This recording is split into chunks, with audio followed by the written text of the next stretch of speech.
வணக்க மக்களே, சட்டமன்ற கிடைக்கப்பட்ட மிக முக்கியமான தகவல் ஒன்று வெளியாகி இருக்கிறதாம். விஜயும் இல்லை, ஸ்டாலினும் இல்லையா, எடப்பாடி தான் முதல்வராம். அதிமுக 120 தொகுதிகளில் என்டிஏ கூட்டணி இல்லாமல் ஆட்சி அமைக்குமா? வாங்க வீடியோவை முழுவாக்கலாம்.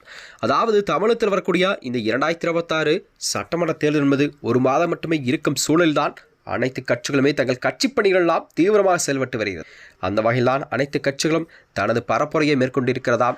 234 தொகுதிகளிலும் அனைத்து கட்சிகளும் தங்கள் பரப்புரையை மேற்கொண்டிருக்கிறது. இந்த வகையில்தான் இந்த தமிழக அரசியல் களத்தில் கண்டிப்பாக யாரும் எதிர்பார்க்காத ஒரு மிகப்பெரிய அரசியல் திருப்பம் என்னவென்றால் 2026 சட்டமன்ற தேர்தல்களின் முடிவுகள் எல்லாம் அரங்கேறியிருக்கிறார்.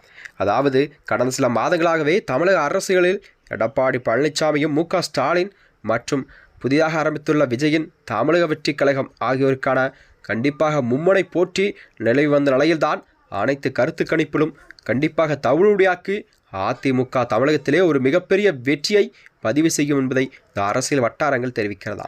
அதாவது இந்த தேர்தலில் கண்டிப்பாக திமுக ஆட்சி மீதான அதிருப்தி மற்றும் புதிய கட்சிகளின் வருகையால் வாக்கு பிரியும் என்று எதிர்பார்க்கப்படுகிறதா. ஆனால் எடப்பாடி பழனிசாமி வகுத்த அந்த வியூகம் என்பது அதிமுகவை மீண்டும் அரியணையில் அமர்த்தும் என்பது எதிர்பார்க்கப்பட்ட சூழல்தான் இந்த சட்டமன்ற தேர்தல் அமையும் என்பதை அவர் கூறியிருக்கிறார். தற்போதைய நிலவரப்படி அதிமுக தனித்து போட்டி, அதாவது 120 தொகுதிகளில் வெற்றி பெற்று சட்டப்பேரவையில் ஒரு பெரும்பான்மையை நிரூபித்து தனித்து ஆட்சி அமைக்கும் என்பதை தகுதியை வெறும் கணிக்கப்பட்டிருக்கிறதா. இதன் மூலம் தமிழகத்திலே கண்டிப்பாக ஒரு கட்சி கூட்டணி தயவின்றி ஆட்சி அமைக்கும் வரலாற்றை சாதனையை அதிமுகவின் போச்சான எடப்பாடி பழனிசாமி நிகழ்த்தியுள்ளார். மறுபுறம் அதிமுக அங்கம் வைத்துள்ள கூட்டணி கட்சிகளுக்கான என்டிஏ ஒட்டுமொத்தமாக 160 தொகுதிகளை கைப்பற்றி ஒரு வலுவான நிலையில் உள்ளது. இந்த மாபெரும் வெற்றிக்கு பின்னால் கண்டிப்பாக எடப்பாடி பழனிசாமி இடைவிடாத தேர்தல் பிரச்சாரமும் அடிமட்ட தொண்டர்கள் ஒருங்கிணைந்த விதமே இதற்கு முக்கிய காரணமாக பார்க்கப்படுகிறதா. இந்த தேர்தல் முடிவுகள் கண்டிப்பாக பாஜகவிற்கு ஒரு மிகப்பெரிய ஏமாற்றத்தை தரும் என கணிக்கப்பட்டிருக்கிறதாம். ஏனென்றால் தமிழகத்தில் காலொன்று துடிக்கும் பாஜக அதிமுக கூட்டணியில் இருந்தபோதிலும் வெறும் 2 தொகுதியில் மட்டுமே வெற்றி பெற்ற நிலையில் உள்ளதாக அண்ணாமலையின் ஆதரவாளர்கள் பாஜகவுக்கு வாக்களிக்க மாட்டார்கள் என்று தான் கூறப்படுகிறது. ஏனென்றால் அண்ணாமலை அவர்கள் கடந்த சில தினங்களாகவே ஓரங்கட்டப்பட்டு விட்ட நிலையில்தான் அண்ணாமலையின் வருகை இல்லாததால் பாஜகவிற்கு இது ஒரு மிகப்பெரிய ஏமாற்றமாகவும் இந்த தேர்தல் முடியும் என்பதை காட்டியிருக்கிறதா.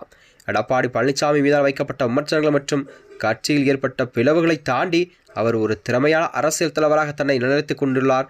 எடப்பாடி தான் முதல்வர் என்ற முழக்கத்துடன் இந்த தேர்தலை சந்திக்க அதிமுக தற்போது நினைத்ததை சாதித்துவிடும் போல தெரிகிறது என்று எடப்பாடி பழனிசாமியின் தொடர் வெற்றிகளை கண்டு உற்சாகமிருத்திருக்கும் தொண்டர்களுக்கு இந்த கருத்து கணிப்பு ஒரு மிகப்பெரிய வெற்றியை கூடியிருக்கிறதா.